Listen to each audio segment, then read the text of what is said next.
1 Kings 5. Preparations for building the temple. When Hiram king of Tyre heard that Solomon had been anointed king to succeed his father David, he sent his envoys to Solomon, because he had always been on friendly terms with David. Solomon sent back this message to Hiram. You know that because of the wars waged against my father David from all sides, he could not build a temple for the name of the Lord his God until the Lord put his enemies under his feet. But now the Lord my God has given me rest on every side, and there is no adversary or disaster. I intend, therefore, to build a temple for the name of the Lord my God, as the Lord told my father David, when he said, Your son whom I will put on the throne in your place will build the temple for my name. So give orders that cedars of Lebanon be cut for me. My men will work with yours, and I will pay you for your men whatever wages you set. You know that we have no one so skilled in felling timber as the Sidonians. When Hiram heard Solomon's message, he was greatly pleased and said, Praise be to the Lord today, for he has given David a wise son to rule over this great nation. So Hiram sent word to Solomon, I have received the message you sent me and will do all you want in providing the cedar and juniper logs. My men will haul them down from Lebanon to the Mediterranean Sea, and I will float them as rafts by sea to the place you specify. There I will separate them and you can take them away. And you are to grant my wish by providing food for my royal household. In this way Hiram kept Solomon supplied with all the cedar and juniper logs he wanted, and Solomon gave Hiram 20,000 cores of wheat as food for his household, in addition to 20,000 baths of pressed olive oil. Solomon continued to do this for Hiram year after year. The Lord gave Solomon wisdom, just as he had promised him. There were peaceful relations between Hiram and Solomon, and the two of them made a treaty. King Solomon conscripted laborers from all Israel, 30,000 men. He sent them off to Lebanon in shifts of 10,000 a month, so that they spent 1 month in Lebanon and 2 months at home. Adoniram was in charge of the forced labor. Solomon had 70,000 carriers and 80,000 stonecutters in the hills, as well as 3,300 foremen who supervised the project and directed the workers. At the king's command they removed from the quarry large blocks of high-grade stone to provide a foundation of dressed stone for the temple. The craftsmen of Solomon and Hiram and workers from Byblos cut and prepared the timber and stone for the building of the temple. 1 Kings 6. Solomon builds the temple. In the 480th year after the Israelites came out of Egypt, in the 4th year of Solomon's reign over Israel, in the month of Ziv, the 2nd month, he began to build the temple of the Lord. The temple that King Solomon built for the Lord was 60 cubits long, 20 wide and 30 high. The portico at the front of the main hall of the temple extended the width of the temple, that is 20 cubits, and projected 10 cubits deep from the front of the temple. He made narrow windows high up in the temple walls.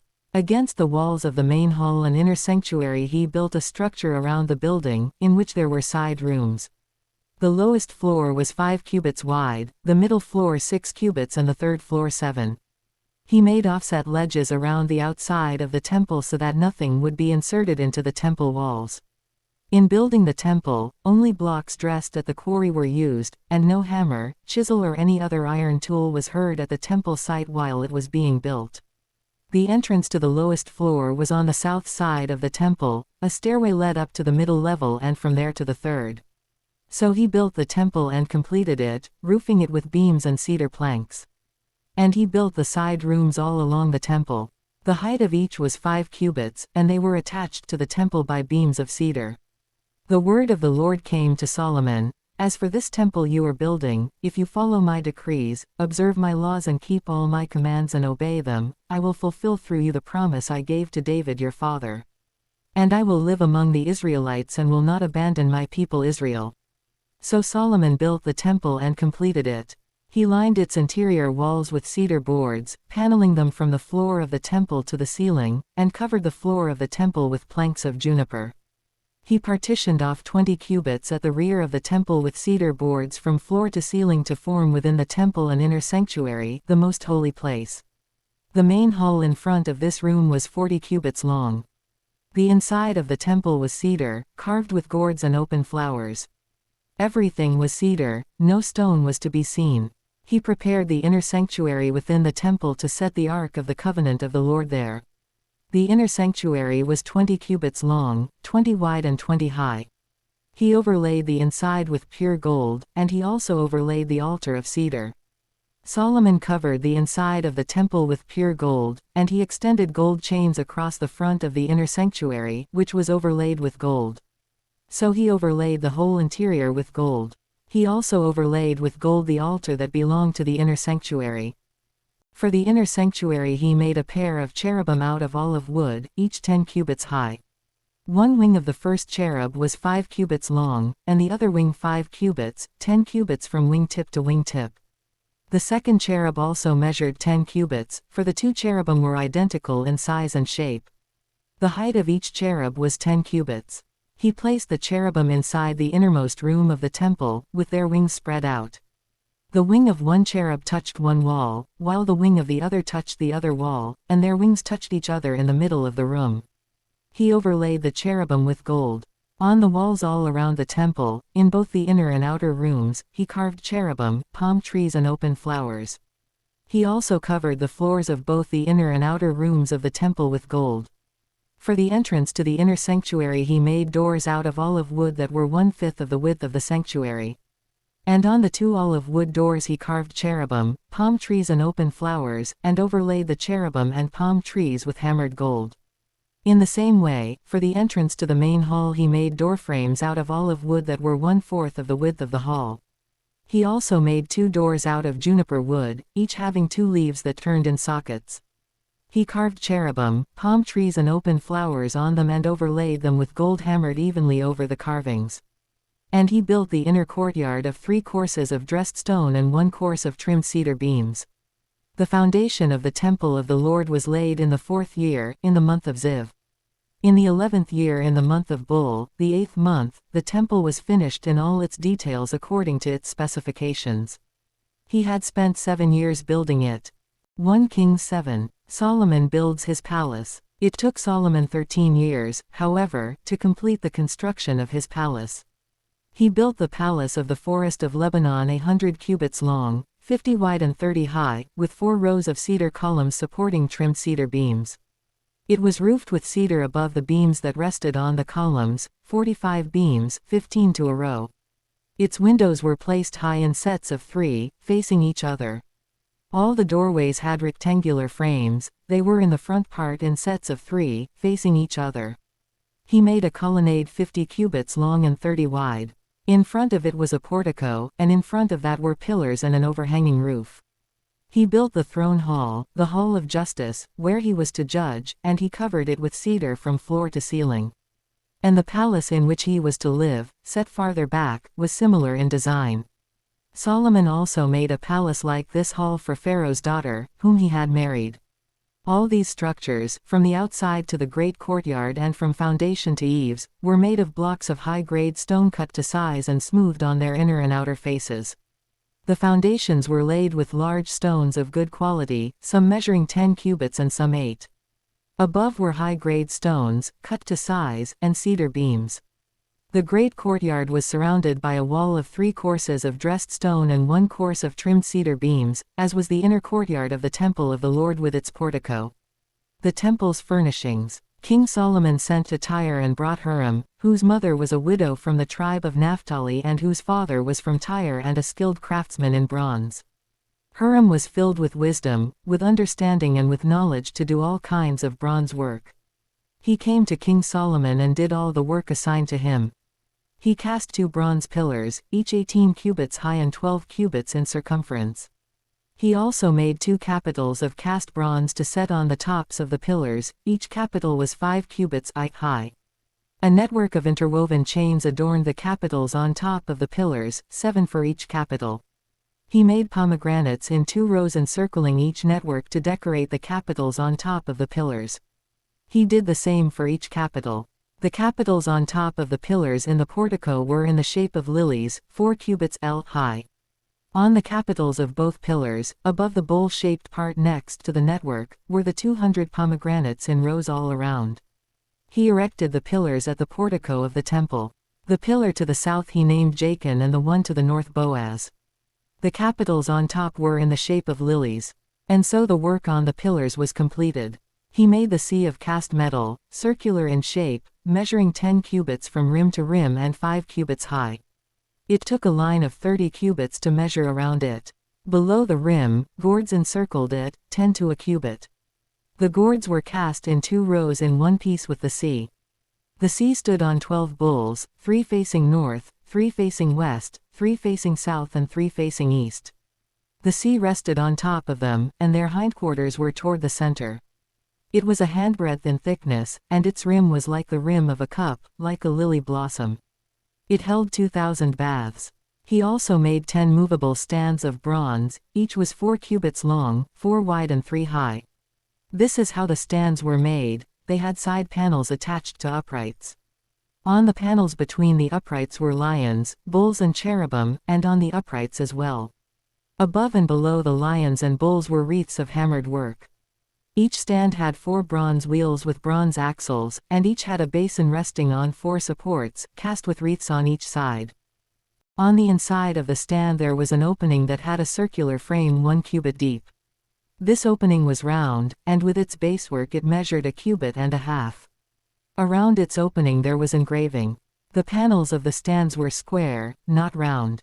The 4 wheels were under the panels, and the axles of the wheels were attached to the stand. The diameter of each wheel was 1.5 cubits. The wheels were made like chariot wheels, the axles, rims, spokes and hubs were all of cast metal. Each stand had 4 handles, one on each corner, projecting from the stand. At the top of the stand there was a circular band 1/2 cubit deep. The supports and panels were attached to the top of the stand. He engraved cherubim, lions and palm trees on the surfaces of the supports and on the panels, in every available space, with wreaths all around. This is the way he made the 10 stands. They were all cast in the same molds and were identical in size and shape. He then made 10 bronze basins, each holding 40 baths and measuring 4 cubits across, 1 basin to go on each of the 10 stands. He placed 5 of the stands on the south side of the temple and 5 on the north. He placed the sea on the south side, at the southeast corner of the temple. He also made the pots and shovels and sprinkling bowls. So Hiram finished all the work he had undertaken for King Solomon in the temple of the Lord. The 2 pillars. The 2 bowl-shaped capitals on top of the pillars. The 2 sets of network decorating the 2 bowl-shaped capitals on top of the pillars. The 400 pomegranates for the 2 sets of network, 2 rows of pomegranates for each network decorating the bowl-shaped capitals on top of the pillars. The 10 stands with their 10 basins. The sea and the 12 bowls under it. The pots, shovels and sprinkling bowls. All these objects that Hiram made for King Solomon for the temple of the Lord were of burnished bronze. The king had them cast in clay molds in the plain of the Jordan between Succoth and Zarethan. Solomon left all these things unweighed, because there were so many, the weight of the bronze was not determined. Solomon also made all the furnishings that were in the Lord's temple. The golden altar, the golden table on which was the bread of the presence. The lampstands of pure gold, 5 on the right and 5 on the left, in front of the inner sanctuary. The gold floral work and lamps and tongs. The pure gold basins, wick trimmers, sprinkling bowls, dishes and censers. And the gold sockets for the doors of the innermost room, the most holy place, and also for the doors of the main hall of the temple. When all the work King Solomon had done for the temple of the Lord was finished, he brought in the things his father David had dedicated, the silver and gold and the furnishings, and he placed them in the treasuries of the Lord's temple. 1 Kings 8. The ark brought to the temple. Then King Solomon summoned into his presence at Jerusalem the elders of Israel, all the heads of the tribes and the chiefs of the Israelite families, to bring up the ark of the Lord's covenant from Zion, the city of David. All the Israelites came together to King Solomon at the time of the festival in the month of Ethanim, the 7th month. When all the elders of Israel had arrived, the priests took up the ark, and they brought up the ark of the Lord and the tent of meeting and all the sacred furnishings in it. The priests and Levites carried them up, and King Solomon and the entire assembly of Israel that had gathered about him were before the ark, sacrificing so many sheep and cattle that they could not be recorded or counted. The priests then brought the ark of the Lord's covenant to its place in the inner sanctuary of the temple, the most holy place, and put it beneath the wings of the cherubim. The cherubim spread their wings over the place of the ark and overshadowed the ark and its carrying poles. These poles were so long that their ends could be seen from the holy place in front of the inner sanctuary, but not from outside the holy place, and they are still there today. There was nothing in the ark except the 2 stone tablets that Moses had placed in it at Horeb, where the Lord made a covenant with the Israelites after they came out of Egypt. When the priests withdrew from the holy place, the cloud filled the temple of the Lord. And the priests could not perform their service because of the cloud, for the glory of the Lord filled his temple. Then Solomon said, "The Lord has said that he would dwell in a dark cloud. I have indeed built a magnificent temple for you, a place for you to dwell forever." While the whole assembly of Israel was standing there, the king turned around and blessed them. Then he said, "Praise be to the Lord, the God of Israel, who with his own hand has fulfilled what he promised with his own mouth to my father David. For he said, Since the day I brought my people Israel out of Egypt, I have not chosen a city in any tribe of Israel to have a temple built so that my name might be there, but I have chosen David to rule my people Israel. My father David had it in his heart to build a temple for the name of the Lord, the God of Israel. But the Lord said to my father David, You did well to have it in your heart to build a temple for my name. Nevertheless, you are not the one to build the temple, but your son, your own flesh and blood, he is the one who will build the temple for my name. The Lord has kept the promise he made. I have succeeded David my father, and now I sit on the throne of Israel, just as the Lord promised, and I have built the temple for the name of the Lord, the God of Israel. I have provided a place there for the ark, in which is the covenant of the Lord that he made with our ancestors when he brought them out of Egypt. Solomon's prayer of dedication. Then Solomon stood before the altar of the Lord in front of the whole assembly of Israel, spread out his hands toward heaven and said, Lord, the God of Israel, there is no God like you in heaven above or on earth below, you who keep your covenant of love with your servants who continue wholeheartedly in your way. You have kept your promise to your servant David my father, with your mouth you have promised and with your hand you have fulfilled it, as it is today. Now Lord, the God of Israel, keep for your servant David my father the promises you made to him when you said, You shall never fail to have a successor to sit before me on the throne of Israel, if only your descendants are careful in all they do to walk before me faithfully as you have done. And now, God of Israel, let your word that you promised your servant David my father come true. But will God really dwell on earth? The heavens, even the highest heaven, cannot contain you. How much less this temple I have built? Yet give attention to your servant's prayer and his plea for mercy, Lord my God. Hear the cry and the prayer that your servant is praying in your presence this day.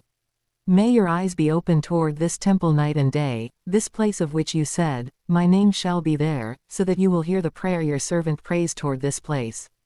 Hear the supplication of your servant and of your people Israel when they pray toward this place.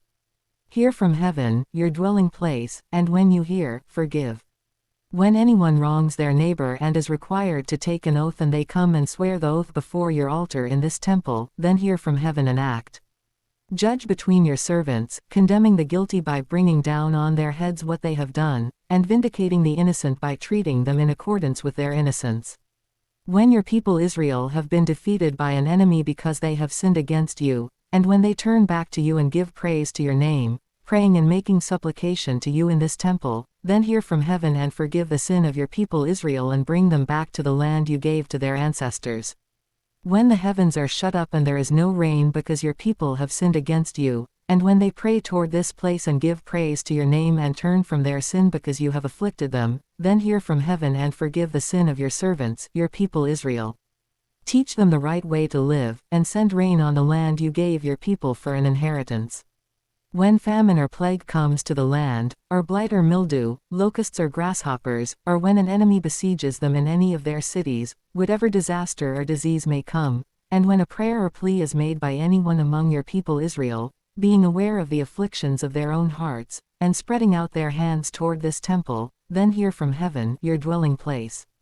Forgive and act, deal with everyone according to all they do, since you know their hearts, for you alone know every human heart, so that they will fear you all the time they live in the land you gave our ancestors. As for the foreigner who does not belong to your people Israel but has come from a distant land because of your name, for they will hear of your great name and your mighty hand and your outstretched arm, when they come and pray toward this temple, then hear from heaven, your dwelling place. Do whatever the foreigner asks of you, so that all the peoples of the earth may know your name and fear you, as do your own people Israel, and may know that this house I have built bears your name. When your people go to war against their enemies, wherever you send them, and when they pray to the Lord toward the city you have chosen and the temple I have built for your name, then hear from heaven their prayer and their plea, and uphold their cause. When they sin against you, for there is no one who does not sin, and you become angry with them and give them over to their enemies, who take them captive to their own lands, far away or near, and if they have a change of heart in the land where they are held captive, and repent and plead with you in the land of their captors and say, We have sinned, we have done wrong, we have acted wickedly. And if they turn back to you with all their heart and soul in the land of their enemies who took them captive, and pray to you toward the land you gave their ancestors, toward the city you have chosen and the temple I have built for your name, then from heaven, your dwelling place, hear their prayer and their plea, and uphold their cause. And forgive your people, who have sinned against you, forgive all the offenses they have committed against you, and cause their captors to show them mercy, for they are your people and your inheritance, whom you brought out of Egypt, out of that iron-smelting furnace. May your eyes be open to your servant's plea and to the plea of your people Israel, and may you listen to them whenever they cry out to you. For you singled them out from all the nations of the world to be your own inheritance, just as you declared through your servant Moses when you, Sovereign Lord, brought our ancestors out of Egypt.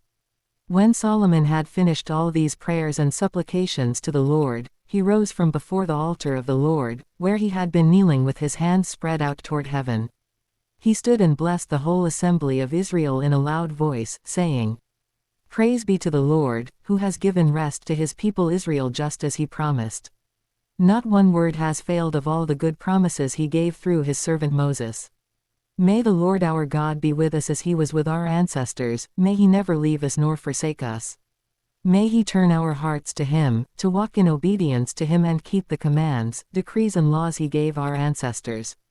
And may these words of mine, which I have prayed before the Lord, be near to the Lord our God day and night, that he may uphold the cause of his servant and the cause of his people Israel according to each day's need, so that all the peoples of the earth may know that the Lord is God and that there is no other.